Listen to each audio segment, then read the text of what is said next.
Good morning students. तो पिछले last दो वीडियोज में जो हमने स्टार्ट किया था मैक्सवेल करंट सर्कुलेटिंग लॉ, तो उसमें लास्ट दो वीडियोज में पहले मतलब लास्ट टू में जो फर्स्ट वीडियोज था उसमें टाइप 1 का डिस्कशन हुआ था आपसे, और जो आपका सेकंड वीडियो था उसमें टाइप 2 की बात हुई थी। आज हम बात करेंगे टाइप 3 सर्किट की। ठीक, टाइप 3 सर्किट की जिसको हम लोग मैक्सवेल करंट सर्कुलेटिंग लॉ से एनालिसिस करना सीखेंगे। तो एक बार फिर से आपको स्टेप बता दिए जा रहे हैं। कभी भी किसी भी गिवन सर्किट को मैक्सवेल करंट सर्कुलेटिंग लॉ से हमको एनालिसिस करने के लिए स्टेप 1 है क्या कि इसमें क्या करते हैं हम लोग, जो करंट का एजम्पशन करते हैं इस मेथड में वो लूप वाइज या मेश वाइज करते हैं। क्लियर है? लूप वाइज मेश वाइज करते हैं। ठीक। नंबर 2, उतने ही करंट एज्यूम करेंगे जितने नंबर ऑफ मैसेज होंगे। दो मैसेज हैं तो दो करंट एज्यूम करेंगे, तीन मैसेज हैं तीन करंट एज्यूम करेंगे। इस तरीके से नंबर ऑफ जितने मैसेज उतने करंट एज्यूम करेंगे। एक कंडीशन है कि इस मेथड से सॉल्व करने के लिए जितने नंबर ऑफ मैसेज होंगे उतने ही नंबर ऑफ एज्यूम करंट होंगे और उतने ही नंबर ऑफ इक्वेशंस आपको तैयार करने होंगे इस मेथड से एनालिसिस करने के लिए। नंबर 2 की बात, नेक्स्ट पॉइंट की बात करें तो नेक्स्ट पॉइंट ये कहता है कि जब भी हम लोग सर्किट की एनालिसिस करेंगे तो उसमें से चेक करेंगे कि क्या कोई मेश विद करंट सोर्स है या नहीं है। तो अगर वो विद करंट सोर्स है और वो करंट केवल इंडिविजुअल किसी एक मेश में पड़ रहा है तो उसका डिस्कशन हमने टाइप 2 में किया था।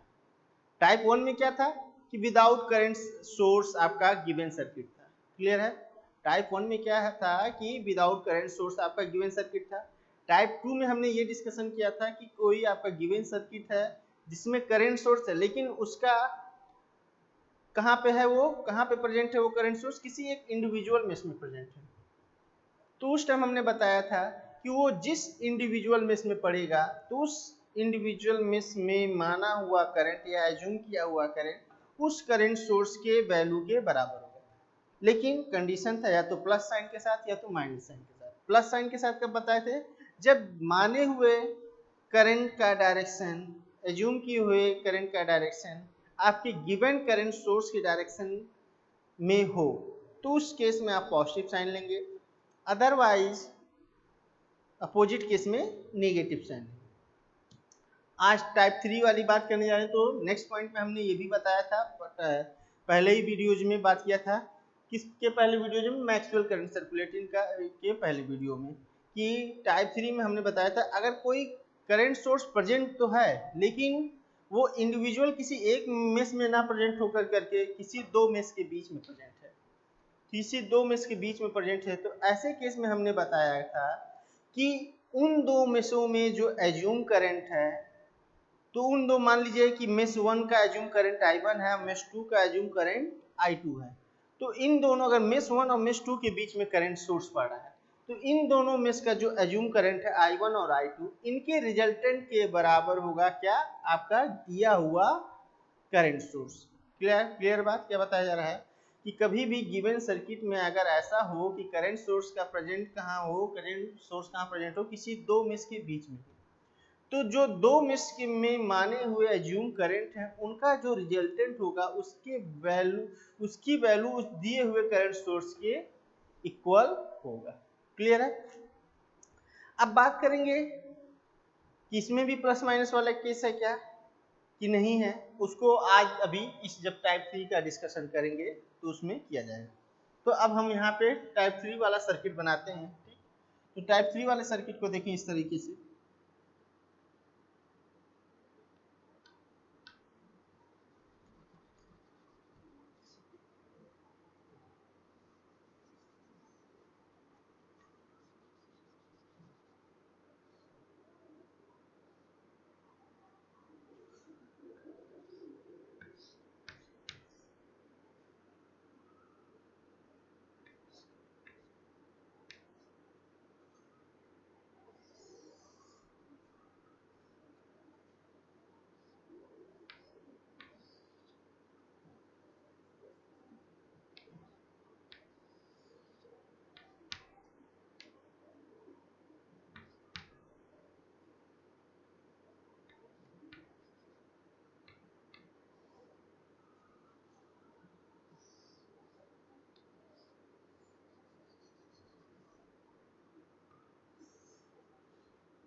तो देखिए टाइप 3 के सर्किट में हम इस तरीके से बात कर रहे हैं कि आपका एक हमने सर्किट ले रखा है जिसमें कितनी टोटल रेजिस्टेंस है, 1 2 3 4, टोटल 4 रेजिस्टेंस है।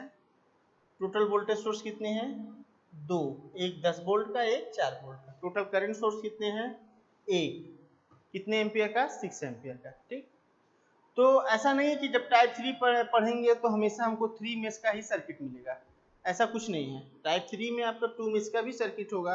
बस टाइप 3 में क्या बताया जा रहा है कि एक करंट सोर्स है लेकिन जिसका प्रेजेंट कहाँ है, 2 मेश के बीच में हो। तो मेश किसको कह रहे हैं हम, जहां क्लोज पाथ बनेगा। तो पहले हम इस सर्किट को पॉइंट आउट कर लेते हैं। 1 2 3 4 5 6 7 8, इतने पॉइंट बन रहे हैं। तो अगर इतने पॉइंट आउट हमने कर लिए हैं तो अब देखेंगे मेश कहाँ बनेगा। तो आप देखेंगे एक क्लोज पाथ इसके अंदर भी बनेगा, ये मेश 1 हो जाएगा। एक क्लोज पाथ इसके अंदर का मतलब 1 2 7 8 1, इसके अंदर बन जाएगा। इसके अंदर भी बनेगा जिसका पॉइंट क्या होगा, 2 3 6 7 2। तो एक मेश ये भी हो जाएगा, मेश 2 हो जाएगा। और एक आपका क्लोज पाथ कहाँ बनेगा, इसके अंदर बनेगा 3 4 5 6 3, इसके अंदर। तो इसके अंदर भी एक आपका मेश तैयार हो जाएगा। ठीक, अब बात करेंगे क्या हम लोग कि कितने मेश बन गए, 3। तो पहला स्टेप क्या कर रहा है कि जब भी हम इस मेथड से एनालिसिस करेंगे तो जितने मेश उतने करंट मानेंगे। ठीक, तो अगर हम तीनों मेश में एज्यूम करने वाला जो करंट उसका डायरेक्शन क्लॉकवाइज मान लें, तो एक उसका डायरेक्शन हम किधर दिखाएंगे, ऐसे दिखाएंगे क्लॉकवाइज डायरेक्शन में I1। I2 का डायरेक्शन किधर दिखाएंगे, क्लॉकवाइज में ऐसे दिखाएंगे I2। ठीक, I2 क्यों, क्योंकि मेश 2 का करंट है। मेश 3 का करंट है तो यहाँ पे मान लेंगे I3।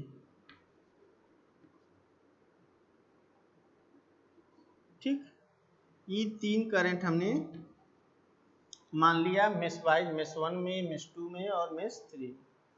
अब बात करेंगे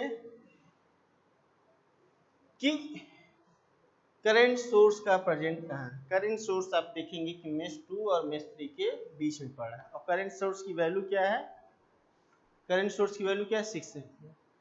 अब ऐसे केस में हमने बताया कि जब भी करंट सोर्स किसी दो मेश के बीच में पड़े, इंडिविजुअल मेश में पड़ेगा तब तो उस इंडिविजुअल मेश में माना हुआ करंट ही उस करंट सोर्स के वैल्यू के बराबर होगा, या तो प्लस के साथ या तो माइनस के साथ।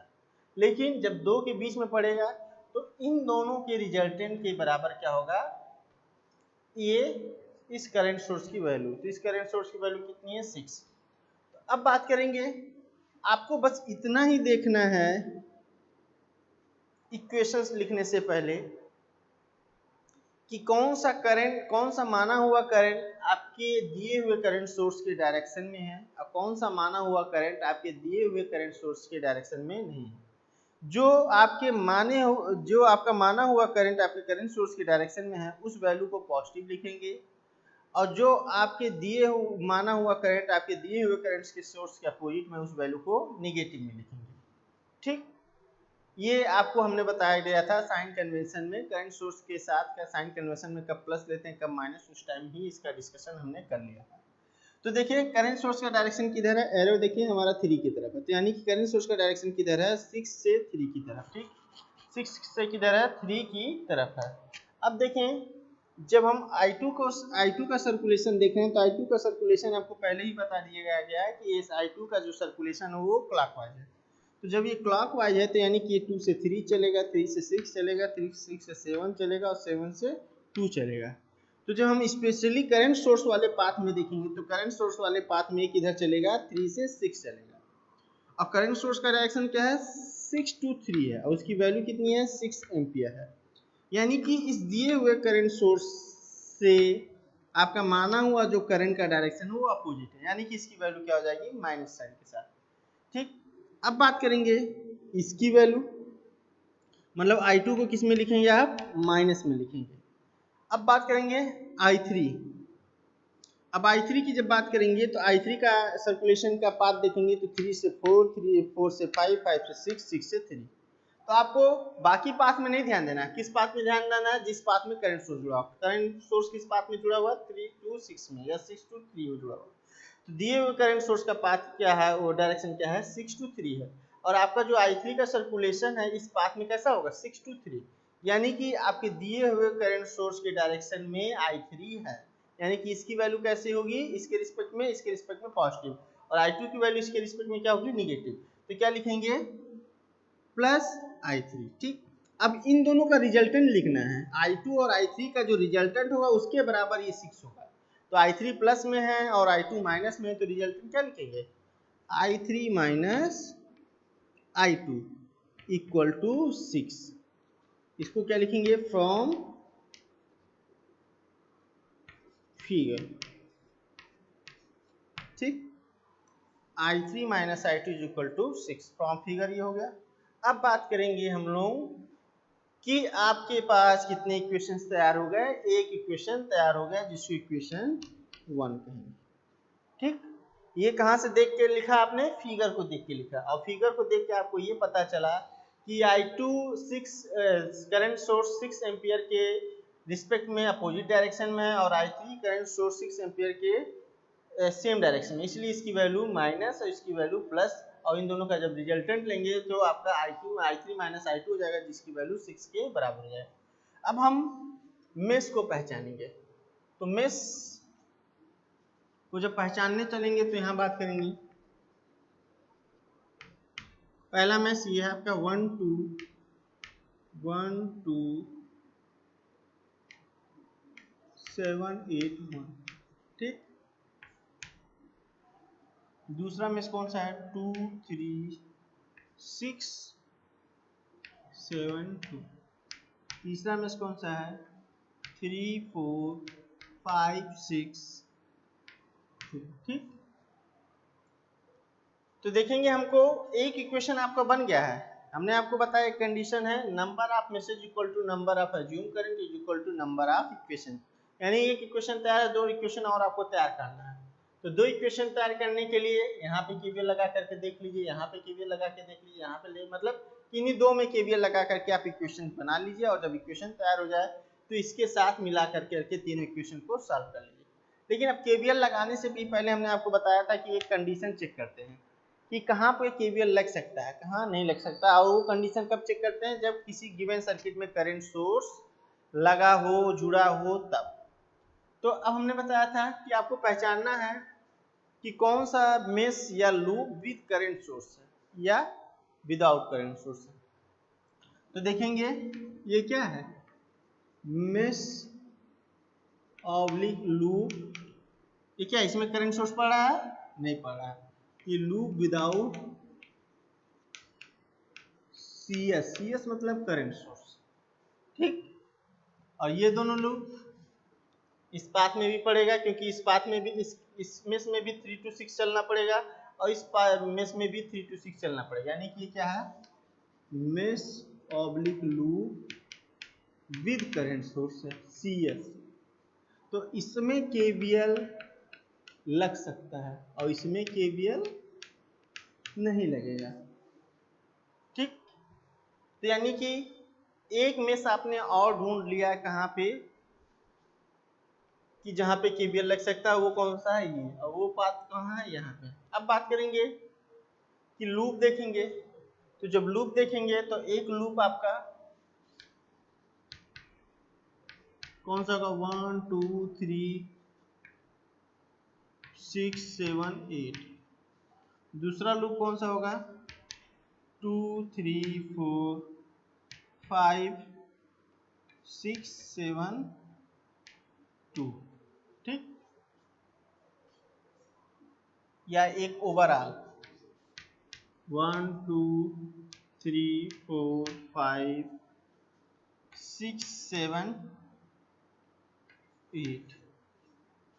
ठीक, तो इसमें बात करेंगे कि कौन सा लूप विद करंट सोर्स है और कौन सा विदाउट करंट सोर्स है। तो इसमें से कौन सा विद करंट सोर्स है, आपका ये लूप विद करंट सोर्स है, और विद करंट सोर्स में हमने बताया केवीएल नहीं लग पाएगा, इसमें अप्लाई नहीं करेंगे। और ये दोनों कैसे हैं, लूप विदाउट करंट सोर्स है जिसमें हम केवीएल लगा सकते हैं। ठीक, तो हमने बताया कि एक इक्वेशन बन रखा है, दो इक्वेशन की आपकी और ज़रूरत है, तो दो इक्वेशन से आपको कहाँ से मिलेगा, कैसे बनाएंगे, उसकी बात करेंगे। तो दूसरा इक्वेशन आप कहाँ लगा लेंगे बनाने के लिए, यहाँ पे देखिए केवीएल एप्लीकेबल है तो यहाँ लगा लेंगे, और कहाँ पे एप्लीकेबल है, इन दोनों में एप्लीकेबल है, तो इन दोनों में से किसी एक में लगा लेंगे, तो आपके तीन इक्वेशन तैयार हो गए। तो यहाँ पे लिखेंगे अप्लाई केवीएल इन मेश ऑब्लिक लूप, कौन सा, 1 2 7 8 1, इसमें केवीएल लगाएंगे। केवीएल लगाने का तरीका आपको बता दिया गया है कि ये आपका क्या है, ये आपका ऑब्जर्व करने का डायरेक्शन है, कौन सा, 1 2 7 8 1, ये जो आप पॉइंट आउट कर रखते हैं, यानी कि आप इस डायरेक्शन में क्या कर रहे हैं, ऑब्जर्व कर रहे हैं दिए हुए गिवन सर्किट को। अब उस मेश में, इस पर्टिकुलर मेश में कौन सा करंट फ्लो कर रहा है, I1, तो ये I1 फ्लो करने का मतलब ये हो गया कि ये I1 इसमें भी फ्लो कर रहा है, इसमें भी फ्लो कर रहा है, मतलब इस मेश में जो भी एलिमेंट पढ़ रहे हैं उन सारे के थ्रू पास कर रहा है। ठीक, लेकिन मेश मेथड में हमने एक चीज और बताया था कि कॉमन रजिस्टर पहचानना है, तो कॉमन रजिस्टर इसमें कौन सा है,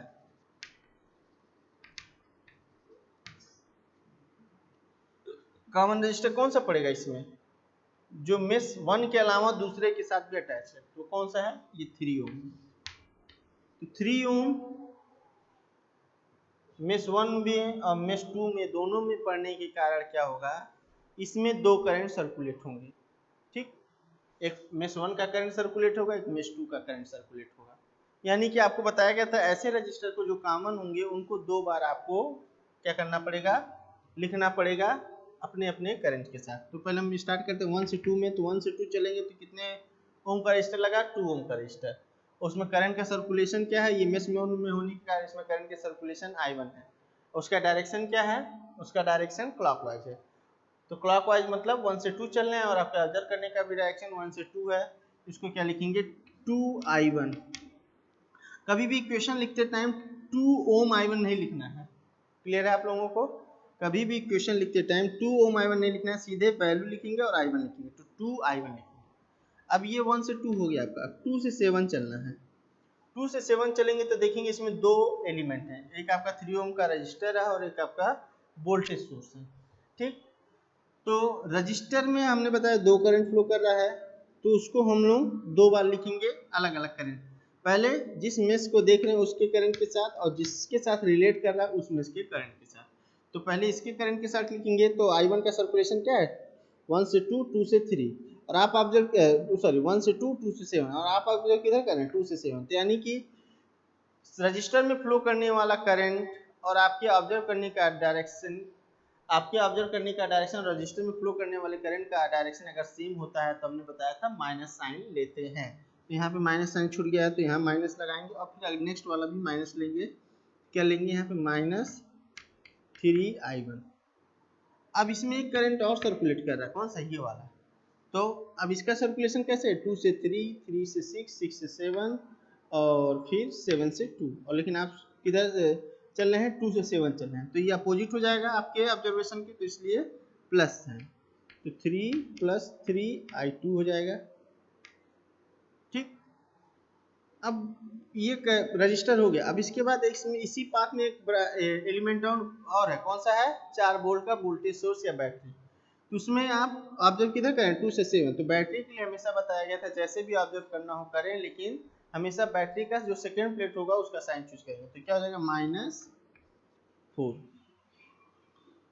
2 से 7 हो गया, 7 से 8 कोई एलिमेंट नहीं है, 0.8 पे आ जाएंगे, 8 से 1, 8 से 1 के बीच में एक है आपका वोल्टेज सोर्स 10 वोल्ट का, तो आपका किधर आप मूव कर रहे हैं, 8 से 1 की तरफ, 8 से 1 की तरफ जब मूव करेंगे तो सेकेंड प्लेट क्या पड़ेगा, प्लस, तो क्या लिखेंगे, +10 = 2 से 1 से चल करके 1 पे आ गए, तो हमारा अब इक्वेट करने का समय आ गया। इक्वेट करते टाइम हम इसको किससे इक्वेट कराते हैं, 0 से, तो जब ये इक्वेशन बनेगा तो क्या हो जाएगा, -5I1 + 3I2 और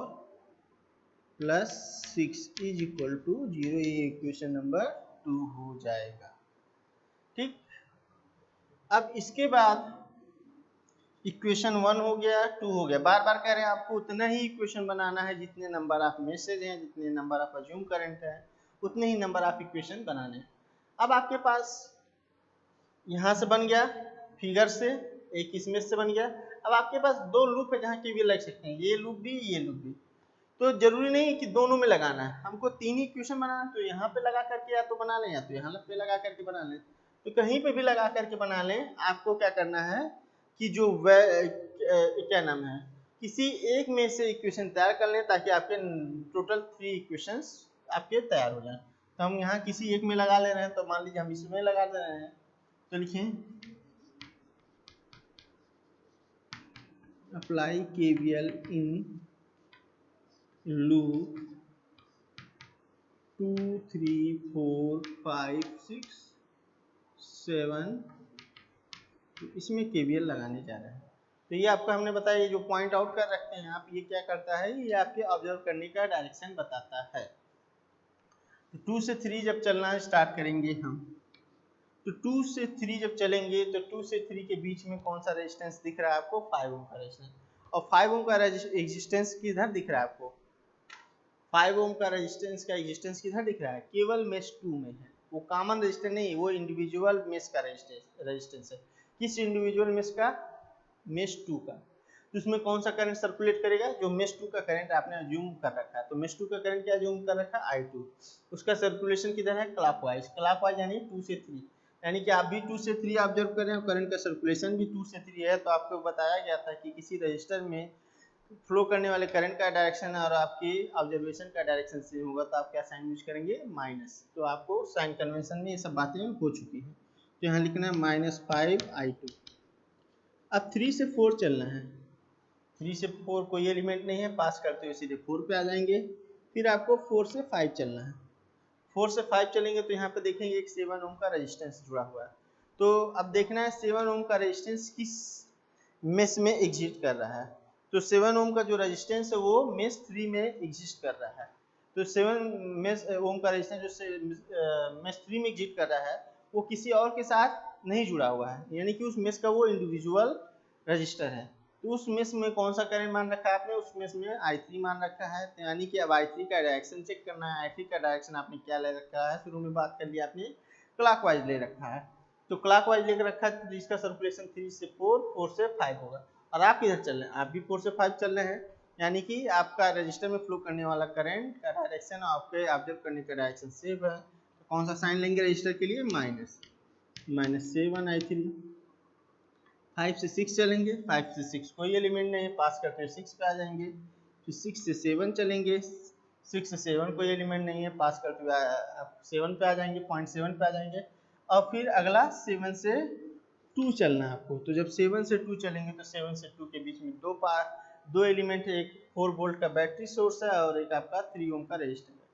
तो आपको जो 3 ओम का रजिस्टर है वो किसके साथ क्या है, वो मेश, उसका एग्जिस्टेंस कहाँ पे है, मेश 2 में भी है और मेश 1 में भी है। तो इसीलिए जब किसी रेजिस्टेंस का एग्जिस्टेंस 2 जहाँ हो, तो आपको क्या बताया गया था, उस रजिस्टर को हम लोग कौन सा रजिस्टर कहते हैं, कॉमन रजिस्टर कहते हैं। और जब कॉमन रजिस्टर कहते हैं तो यानी कि उस रजिस्टर में कितने करंट होंगे, 2 करंट का सर्कुलेशन होगा। तो जब भी उस रजिस्टर को लिखेंगे तो 2 अलग अलग करंट के साथ लिखेंगे जो उस पर्टिकुलर रजिस्टर में सर्कुलेट कर रहा है। तो देखिए जब 7 से 2 चलेंगे तो पहले क्या पड़ेगा, एक बैटरी सोर्स पड़ेगा। और बैटरी का जब आप 7 से 2 वाले पाथ को फॉलो करेंगे, 7 से 2 वाले, तो जो बैटरी का सेकंड प्लेट होगा उसी का साइन आपको चूज करना है। सेकंड प्लेट आपका क्या पड़ेगा, प्लस। यहाँ पे क्या लिखेंगे, +4। यहाँ 4 भी नहीं लिखेंगे, बार बार बताया जा रहा है जब भी हम इक्वेशंस लिखेंगे तो ना तो 4 वोल्ट लिखना है, ना तो आपको 5 ओम लिखना है, ना तो 6 एम्पियर लिखना है। जो भी यूनिट है वो लास्ट में लिखेंगे आंसर बताते टाइम। ठीक, यहाँ केवल ओनली 4 लिखेंगे, ये हो गया +4। अब बात करेंगे कि रजिस्टर की। तो रजिस्टर 3 ओम, तो हम किसको देख रहे हैं, 7 से 2 वाले पाथ को। तो 7 से 2 वाले पाथ में जब इसको पहले फॉलो करेंगे तो देखेंगे 7 से 2 पहले I2 का सर्कुलेशन देख लेंगे। तो I2 का सर्कुलेशन किधर है, तो आपको पता है क्लॉकवाइज सर्कुलेट कर रहा है। तो 2 से 3, 3 से 6, 6 से 7 और 7 से 2। तो यानी कि आपके ऑब्जर्व करने के डायरेक्शन में है, तो इसलिए इसको क्या लिखेंगे, -7i2, सॉरी 7 करें, -3i2, क्योंकि इसकी वैल्यू 3 है। और फिर इसमें i1 भी आ रहा है, लेकिन इसका सर्कुलेशन किधर है, क्लॉकवाइज ही होने के कारण 1 से 2, 2 से 7, यानी कि नीचे आ रहा है आपका ऑब्जर्वेशन 7 से 2 है, तो अपोजिट होने के कारण ये +3i1, 2 से चल करके 2 पे आ गए, क्लोज पाथ कंप्लीट होगा, इसको इक्वेट करा देंगे 0 से। अब जो i1 उसको एक साथ लिख लेंगे, तो 3i1 है, लिख लिए, i2 एक साथ लिख लेंगे तो कितना है, 8i2 है, लिख लिए, i3 वाला एक साथ लिख लेंगे, -7i3 है, लिख लिए, और इसके बाद +4 है, लिख लिए, इक्वल टू 0, और इक्वेशन नंबर 3 तैयार हो गया। तो आपके पास 3 इक्वेशन हो गए, इक्वेशन 1, इक्वेशन 2 और इक्वेशन 3। अब इनकी हेल्प से सॉल्व कर लेंगे हम इन तीनों इक्वेशंस को, और इक्वेशन को हेल्प कर करके i1 की वैल्यू कैलकुलेट कर लेंगे, i2 की वैल्यू कैलकुलेट कर लेंगे, और इसी तरह i3 की वैल्यू कैलकुलेट कर लेंगे।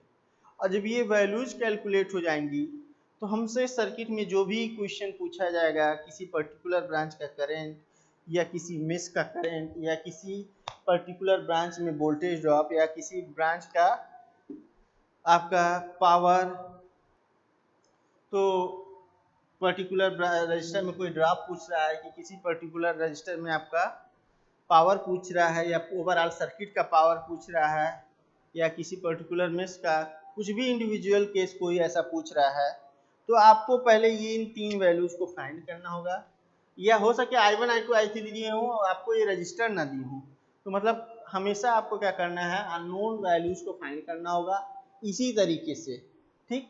तो आपके पास तो देखिए मेश कितने तैयार हो गए थे, 1 2 3 4 5 6, लेकिन सब में केवीएल नहीं लगाना है, आपको उतने में ही केवीएल लगना है जितने में वो अप्लीकेबल है। तो पहले तो हमको ये छाट लेना है कहाँ अप्लीकेबल है, इन दोनों में अप्लीकेबल नहीं था, यहाँ 3 तो में अप्लीकेबल नहीं था। फिर बात करेंगे 3 में अप्लीकेबल है, लेकिन उन तीनों में भी नहीं लगाना है। आपके पास एक इक्वेशन ऑलरेडी तैयार था, 2 और तैयार करना है, तो किसी 2 में आप लगा लेते केवीएल, तो आपके 3 इक्वेशन तैयार हो जाते। तो पहला इक्वेशन ये है आपका i3 - i2 = 6, ये कहाँ से लिखे हैं, इस करंट सोर्स का प्रेजेंस देख करके लिखे हैं। तो इस करंट सोर्स का प्रेजेंस क्या बता रहा है कि मेश 2 और मेश 3 में पड़ रहा है, तो मेश 2 का माना हुआ करंट i2 और मेश 3 का माना हुआ करंट i3 का जो रिजल्टेंट होगा वो 6 के बराबर होगा। तो ये अब बात करेंगे कि ये जरूरी नहीं हर बार i2 - i3 होगा। मान लीजिए इस करंट सोर्स का डायरेक्शन नीचे होता है, तो 6 के i2 किधर है, i2 6 के रिस्पेक्ट में, तो 6 के रिस्पेक्ट में सेम डायरेक्शन में है, लेकिन i3 किधर है, 6 एम्पियर के रिस्पेक्ट में अपोजिट डायरेक्शन, यानी कि ये माइनस हो जाता है, ये प्लस हो जाता है। लेकिन जब ये अगर जैसा क्वेश्चन था उसके हिसाब से देखेंगे, तो इस 6 एम्पियर के रिस्पेक्ट में ये अपोजिट डायरेक्शन में है, इसलिए ये माइनस, और ये सेम डायरेक्शन में, और ये प्लस हो जाएगा, ठीक। तो इतना सा ध्यान देना है कि जो भी माइनस प्लस होगा या प्लस प्लस होगा, तो उसका जो रिजल्टेंट वैल्यू आएगा वही इस करंट सोर्स के वैल्यू के बराबर हो जाएगा। तो इस तरीके से इक्वेशन 6 तैयार हो जाएगा। और आपको ये रिलेशन तो तैयार करना ही करना है, नहीं तो अगर ये आप रिलेशन नहीं तैयार करेंगे, आप कहेंगे कि सर ये वाला ना बना करके हम बाकी किसी 3 में केवीएल, मतलब एक यहाँ लगा लेते हैं, बाकी 2 इसमें लगा लेते हैं, तो आपका आंसर आ जाएगा। तो ऐसा भी नहीं है, तो ऐसा भी नहीं है कि आप, क्योंकि आपका फिर लास्ट में जाकर करके आपका क्या हो जाएगा, क्वेश्चन फंस जाएगा, और आपका जो एग्जैक्ट आंसर आना है वो आएगा नहीं, और किसी ना किसी, मतलब आपको ये लगेगा कि हम क्वेश्चन सॉल्व करके आ गए, लेकिन आपका वो जो आंसर वो नहीं आएगा। क्यों नहीं आएगा, क्योंकि आप देखें जब मेश 1 का क्वेश्चन बनाए, इस 6 एम्पियर करंट सोर्स की वैल्यू कहीं पे एग्जिस्ट नहीं किया।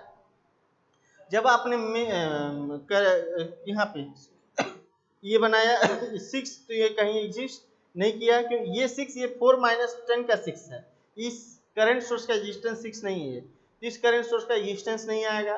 जब आप इस मेश को देखेंगे तब भी 6 का कहीं एग्जिस्टेंस नहीं आएगा, और जब इस तीसरे जिसमें आपने केवल नहीं लगा इसमें भी लगाएंगे तो आपका 6 नहीं आएगा। जब 6 नहीं आएगा तो यानी कि पूरे सर्किट में आपने 6 एम्पियर का जो करंट सोर्स का एग्जिस्टेंस था वो कहीं यूज ही नहीं हुआ। तो आपको ये लगेगा कि हमने तो सर ने बताया था कि 3 मेश है, 3 इक्वेशन तैयार करना है, सॉल्व कर लेना है, आंसर आ जाएगा। तो आपको ये भी देखना है कि आपका इक्वेशंस जो बन रहा है उसमें एक तरीके से सारा वैल्यूज कंसीडर हो जा रहा है कि नहीं हो जा रहा है, मतलब सारे वैल्यूज आ जा रहे हैं कि नहीं तीनों इक्वेशंस में। अगर आ जा रहे हैं तीनों इक्वेशन में से किसी एक इक्वेशन में आ जा रहे हैं तब तो ठीक है, अगर नहीं आ रहे हैं तो जान लीजिए आपका आंसर तो आएगा लेकिन वो गलत ही आएगा। तो आपको इस हिसाब से इक्वेशंस बनाना है कि सारे वैल्यू कंसीडर हो जाएं उस इक्वेशंस को बनाते समय। तो इस तरीके से टाइप 3 था जिसको हमको ध्यान देना है कि अगर किसी दो मेश के बीच में ये पड़े तो नेक्स्ट वीडियोज में हम न्यूमेरिकल को कैसे सॉल्व करते हैं और इन वैल्यूज को कैसे निकालते हैं उसको जानने के लिए हम लोग थोड़ी कैलकुलेटर की हेल्प लेंगे, जिसको साइंटिफिक कैलकुलेटर कहते हैं, उसका यूज कैसे करते हैं उसको हम लोग नेक्स्ट वीडियोज में जानेंगे। तब तक के लिए धन्यवाद, थैंक यू वेरी मच।